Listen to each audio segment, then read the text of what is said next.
നമസ്കാരം സാർ. നമസ്കാരം സാർ.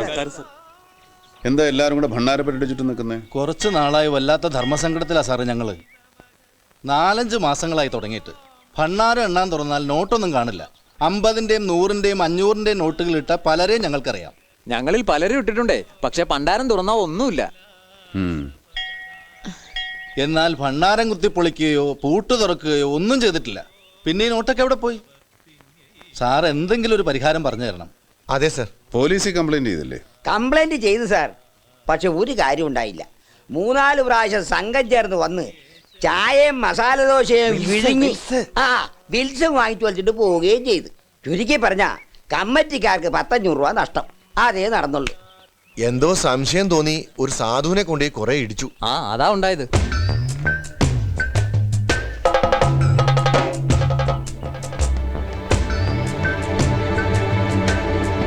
രണ്ട് പച്ചറിക്കലും കുറച്ച് ചക്കമുളഞ്ഞിനും സംഘടിപ്പിക്കാൻ പറ്റുമോ? അതിനെന്താ, സംഘടിപ്പിക്കാം സാർ.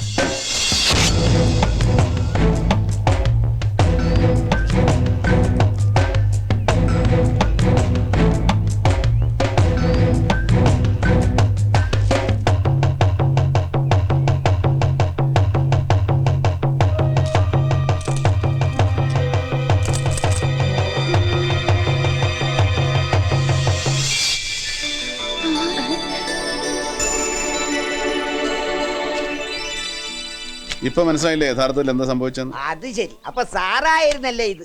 എന്ത്? ഞാൻ നിങ്ങളെ തന്നെ കുറ്റം പറയുള്ളൂ. ഒന്നാമത് ഇത്രയും വലിയൊരു ഹോൾ ഇടാൻ പാടില്ല. ഇനിയിപ്പോൾ അഥവാ ഇട്ടെന്നിരിക്കട്ടെ, അതൊരു സൈഡിലാണെങ്കിൽ പോലും സംഭവിക്കില്ലായിരുന്നു.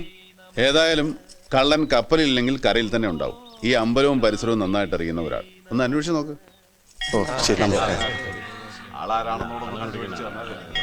മാഷേ, കൈ കൊടുക്ക്. ഉഗ്രം. ഇതുപോലെ റേഡിയോ സ്ട്രൈക്ക് ചെയ്തപ്പോ എന്റെ ചെവിയിൽ പറഞ്ഞു തന്നിരുന്നെങ്കിൽ അല്ല, സേതുരാമയ്യരുടെ മരുമകൾക്കും ബുദ്ധിയുണ്ടെന്ന് നാട്ടുകാരൊക്കെ ഒന്ന് മനസ്സിലാക്കിയേനെ.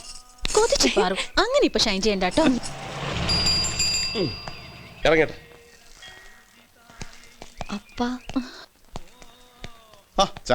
ഇപ്പൊ വന്നേ ഉള്ളൂ സാർ. വീട്ടിൽ ചെന്നപ്പോ ക്ഷേത്രത്തിലുണ്ടെന്ന് പറഞ്ഞു. അപ്പൊ അളിയനെയും കൂട്ടി ഇങ്ങോട്ട് പോയി. രക്ഷപ്പെട്ട്. നിങ്ങൾ തിക് ഫ്രണ്ട്സാ?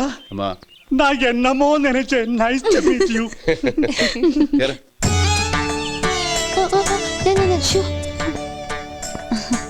അമ്പലത്തിലെ പ്രസാദാണ്. ഓ താങ്ക്സ്. அப்பா சாப்பிடாத. ஏற்கனவே சுகர் கம்ப்ளைண்ட் இருக்கு. தேங்காய் வித்த காசு அக்கவுண்ட்ல போட்டுமா? ലക്ഷ്മി எதுக்கு? അതെ, ഏൽപ്പിക്കാൻ പറഞ്ഞ ഏൽപ്പിക്കാം. ജാസ്തി പേശ വേണ്ട അമ്പിസ്വാമി.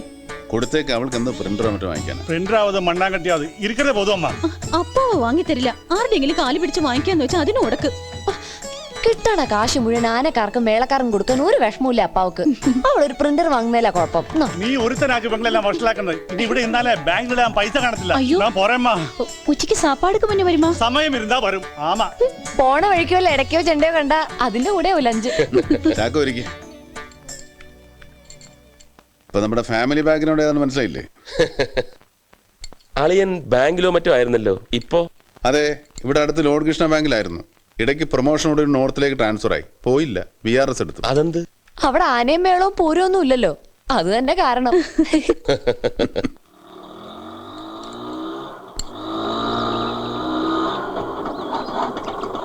കുഞ്ഞെ ഒരു 5 മിനിറ്റ്. ഓ അച്ഛൻ പോയിട്ട് വാ.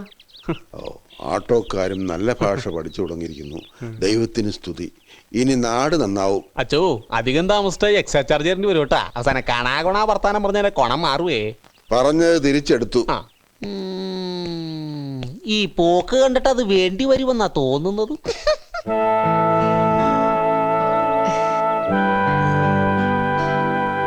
നമസ്കാരം.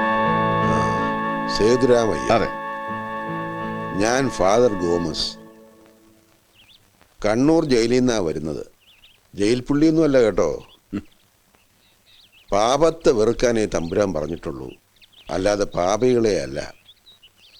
ജയിലിൽ കിടക്കുന്നവർക്ക് എന്തെങ്കിലും ആശ്വാസം പകരാൻ അച്ഛൻ ഇടയ്ക്ക് അവിടെ പോകും.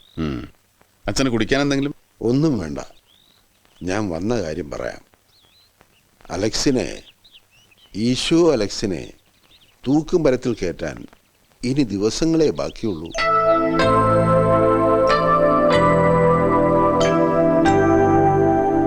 അവന്റെ കേസ് അന്വേഷിച്ചതും വധശിക്ഷ വാങ്ങിക്കൊടുത്തതും CBI ആണ്. കൂട്ടക്കൊല ചെയ്ത അലക്സിന്റെ കാര്യമാണോ അച്ഛൻ പറയുന്നത്? അതെ. എവിടെ ഇത് സംഭവിച്ചത്? ഇരണിയൽ നാദാമംഗലം. ഇരണിയൽ 5 പേരും നാദാമംഗലത്തിൽ 2 പേരും. ബാലഗോപാലൻ സാറാ അന്നാ കേസ് അന്വേഷിച്ചത്.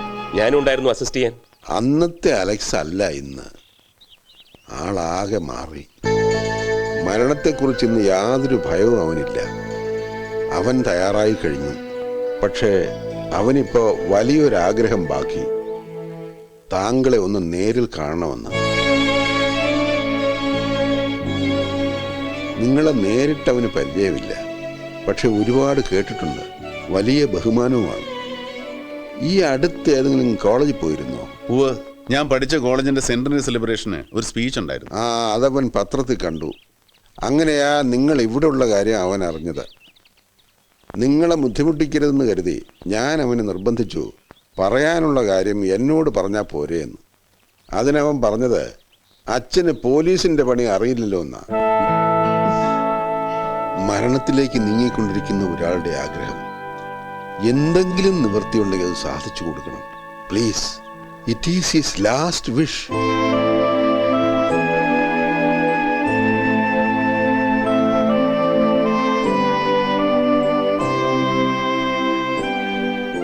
ചാക്കോ സർ, ഈ അലക്സ് എന്തിനായിരിക്കും എന്നെ കാണണമെന്ന് പറഞ്ഞത്?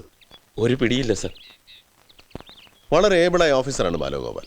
എന്നാലും അന്വേഷണത്തിൽ എന്തെങ്കിലും? നെവർ. ഒരു പിഴവും സംഭവിച്ചിട്ടില്ല സർ. ഈ കേസ് എങ്ങനെയാണ് CBI അടുത്തെത്തിയത്? As usual. പൗരമുന്നണി, പ്രകടനം, ധർണ, കോടതി ഇടപെടൽ, അവസാനം കേസ് CBIക്ക്. ഈ കേസ് ഒന്ന് ബ്രീഫ് ചെയ്യോ? സർ, ഒരുപക്ഷെ ആദ്യമായി ഈ കേസിലാവും CBIയും സ്റ്റേറ്റ് പോലീസും കുറ്റവാളിയുടെ കാര്യത്തിൽ ഒരു യോജിപ്പിലെത്തുന്നത്. പ്രതിയെ അറസ്റ്റ് ചെയ്ത് അന്വേഷണം കുറെ പുരോഗമിച്ചതിന് ശേഷമാണ് കോടതി ഉത്തരവനുസരിച്ച് ക്രൈംബ്രാഞ്ച് ഈ കേസ് CBI ഏൽപ്പിക്കുന്നത്.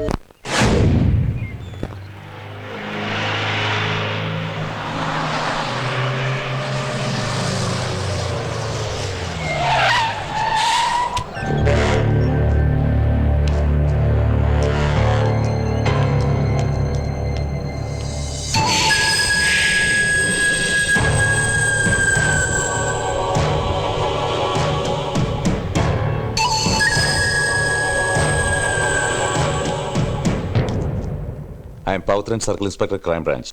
പ്രതി ഹാൻഡ് ഓവറിയും കൊണ്ടുവന്നിട്ടുണ്ട് സാർ. ഒരു കാര്യത്തിൽ വലിയ സങ്കടമുണ്ട് സാർ. വളരെ ഓണസ്റ്റ് ആയിട്ട് ക്രൈംബ്രാഞ്ച് കേസ് അന്വേഷിച്ചതും പ്രതി അറസ്റ്റ് ചെയ്തൊക്കെ ഇൻവെസ്റ്റിഗേഷൻ അതിന്റെ പൂർത്തിയാകാറുമായി. പക്ഷെ ഇവിടെ ഇപ്പോ അധ്വാനം ഞങ്ങൾക്കും ക്രെഡിറ്റ് CBIക്കും. I know it mister Pavithran. CBI ഇതുവരെ ഈ കേസ് അന്വേഷിക്കണമെന്ന് ആവശ്യപ്പെട്ടിട്ടില്ല, ആഗ്രഹിച്ചിട്ടുമില്ല. പക്ഷെ എന്ത് ചെയ്യാം, കോടതി ഓർഡർ. എന്തൊക്കെ പറഞ്ഞാൽ ഇത് വല്ലാത്ത ടോർച്ചറിംഗ് ആണ് സർ. ഈ തൂണിൻ ചാരിയൊന്നും പെണ്ണും കൊണ്ടുപോയെന്നൊക്കെ പറഞ്ഞു കേട്ടിട്ടേ ഉള്ളൂ. സോറി, ഞാൻ എന്റെ വിഷമം പറഞ്ഞതേ ഉള്ളൂ. It's all right. ഈ കേസുമായി ബന്ധപ്പെട്ട എല്ലാ റെക്കോർഡ്സും ഈ ഫയലിലുണ്ട് സർ. ചാക്കോ സർ, ഇറങ്ങി പാടോ.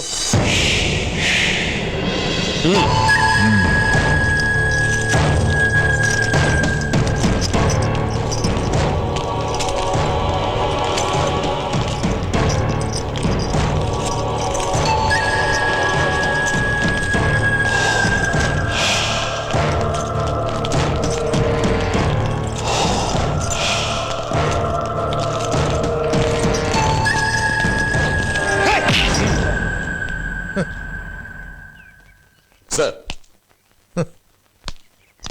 ഈ അമ്മാന്റെ വക കുറെ കുത്ത് കഴിഞ്ഞവിടെ. ഇനിയുള്ള കലാപരിപാടി ഇയാളുടെ വകയാണോ? ആയിക്കോട്ടെ, വാ.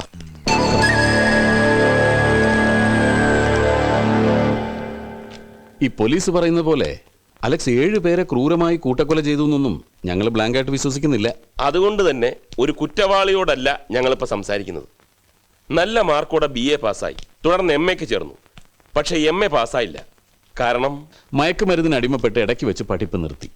വീട്ടിൽ നിന്നും കാശ് കിട്ടാതായപ്പോൾ മോഷണം തുടങ്ങി. ചെറിയ പോക്കറ്റടി തുടങ്ങിയതാ.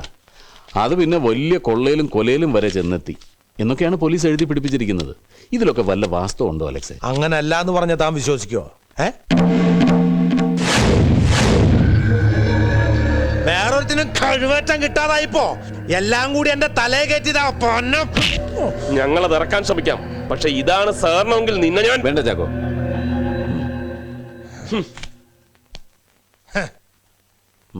സർ,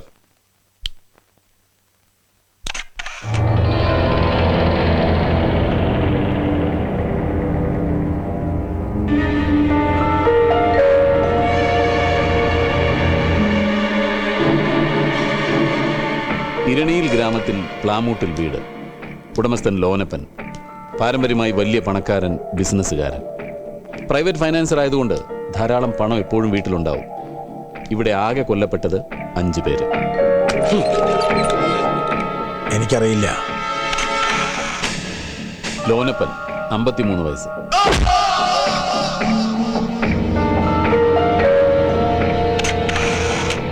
അറിയില്ല.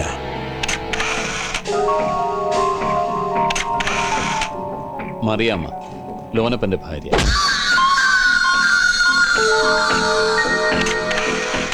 എനിക്കറിയില്ല. മോങ്കുട്ടൻ, വയസ്സ് 26, ലോനപ്പന്റെ മകൻ.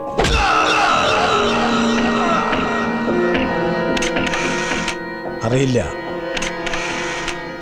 അനിത, വയസ്സ് 23, മോങ്കുട്ടന്റെ ഭാര്യ. എനിക്കറിയില്ല. രവിക്കുട്ടൻ, ലോനപ്പന്റെ 2ാമത്തെ മകൻ, 21 വയസ്സ്. എനിക്കറിയില്ല. നാദാമംഗലത്ത് സക്രിയയുടെ വീട്. മാണിക്കുഞ്ഞെന്ന് പറഞ്ഞാലേ നാട്ടുകാരറിയൂ. ലോനപ്പനെ പോലെ തന്നെ പണക്കാരൻ, ബിസിനസ്മാൻ, പ്രൈവറ്റ് ഫൈനാൻഷ്യൽ. ഇവിടെയും വീട്ടിലെപ്പോഴും പണം ഉണ്ടാവും. കൊല്ലപ്പെട്ടത് 2 പേര്. അറിയില്ല. മാണിക്കുഞ്ഞ് 55 വയസ്സ്. അറിയില്ല. മോസി, മാണിക്കുഞ്ഞിന്റെ മകന്റെ ഭാര്യ. അറിയില്ല. ഇരണിയിൽ 5, നാദാമംഗലത്ത് 2. അങ്ങനെ ആകെ 7 പേര്. ഇവർ കൊല്ലപ്പെടുന്നതിന് 2 ദിവസം മുമ്പ് ഇവരുടെ വീടുകളുടെ പരിസരങ്ങളിൽ അലക്സ് ചുറ്റിപ്പറ്റി നടന്നിരുന്നു എന്നതിന് ദൃക്സാക്ഷികളുണ്ട്. അറിയില്ല. ഈ 2 വീടുകളിലും പല സ്ഥലത്തും അലക്സിന്റെ ഫിംഗർ പ്രിന്റ് ഐഡന്റിഫൈ ചെയ്തിട്ടുമുണ്ട്. എനിക്കറിയില്ല. അപ്പൊ ഈ 2 വീടുകളും വീട്ടുകാരെയും അലക്സിന് ഒരു പരിചയമില്ല. എനിക്കൊന്നും അറിയില്ല എന്ന് പറഞ്ഞില്ലേ? നീ BA വരെ പഠിച്ചെന്ന് പറഞ്ഞിട്ടും ആയും ലായും അല്ലാതെ വേറെ ആൽഫബറ്റ്സ് എന്ന് പറഞ്ഞൂടെ? ഒന്ന് സഹകരിക്കടാ മോനെ. സാർ, 2 വീടും കാണാം സാർ. 2 പാൽ താമസമില്ല. ആ പിന്നെ പ്രതിയെ കൊണ്ടിരുന്നുണ്ടോ? ഉണ്ടെങ്കിൽ കുറച്ച് പോലീസിനോട് കരുതണം. അല്ല, ആള് കൂടുവേ ഇല്ലേ? Then no problem.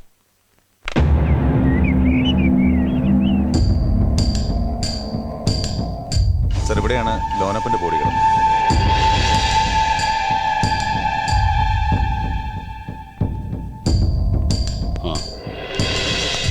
സാർ,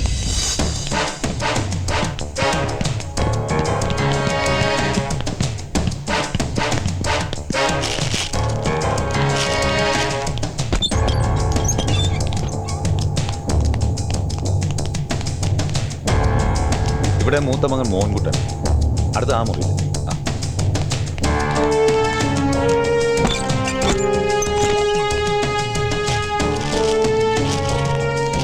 ഇത് ലോനപ്പന്റെ ഭാര്യ മറിയാം.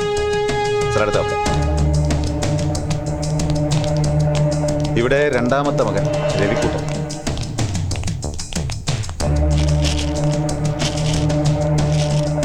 Sir, 5th one.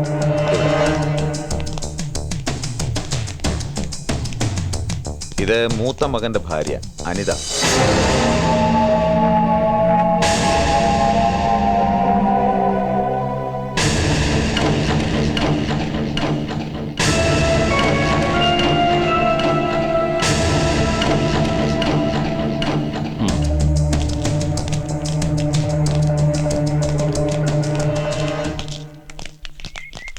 സാറേ വളരെ ബുദ്ധിമുട്ടിയാണ് ഞങ്ങൾ ഈ കേസ് CBI കൊണ്ട് അന്വേഷിപ്പിക്കാൻ വേണ്ടി കോടതിയിൽ നിന്ന് ഓർഡർ വാങ്ങിയത്. ഞങ്ങളെ നിരാശപ്പെടുത്തരുത്. ഇവരാണോ ഈ പൗരമുന്നണിക്കാർ? അതെ, പക്ഷെ നേതാക്കന്മാർ നാദാമംഗലത്താ. അവിടെ മുന്നണി രൂപം കൊണ്ടത്. CBIക്ക് പഴയ പവർ ഉണ്ടോ സാറേ? എന്താ സംശയം? അല്ല, വേറൊന്നും കൊണ്ടല്ല. നല്ലൊരു പ്രശ്നം വന്നാൽ CBIയും വളയില്ലേന്ന് ഞങ്ങൾക്ക് ഒരു സംശയം. എന്നാരോടോ പറഞ്ഞത്? ആരാ പറഞ്ഞത്? അല്ല സാറേ, ഈ അടുത്തുണ്ടായ കേസിൽ കേന്ദ്രമന്ത്രി ഒഴിവാക്കിയില്ല. അത് CBI അദ്ദേഹത്തിന് കീഴുള്ളതുകൊണ്ടല്ലേ? അതും ഇതും തമ്മിൽ എന്താടോ ബന്ധം? എല്ലാരും സംശയിക്കണം സാറേ, അതാ കാലം. ഒരു സംശയവും വേണ്ട, സത്യം പുറത്തു വന്നിരിക്കും. അല്ല, സേതുരാമേരില്ലേ സാറേ? അദ്ദേഹം ഡൽഹിയിലാ. ഇപ്പൊ ഈ കേസ് അന്വേഷിക്കുന്നത് ഞാനാ.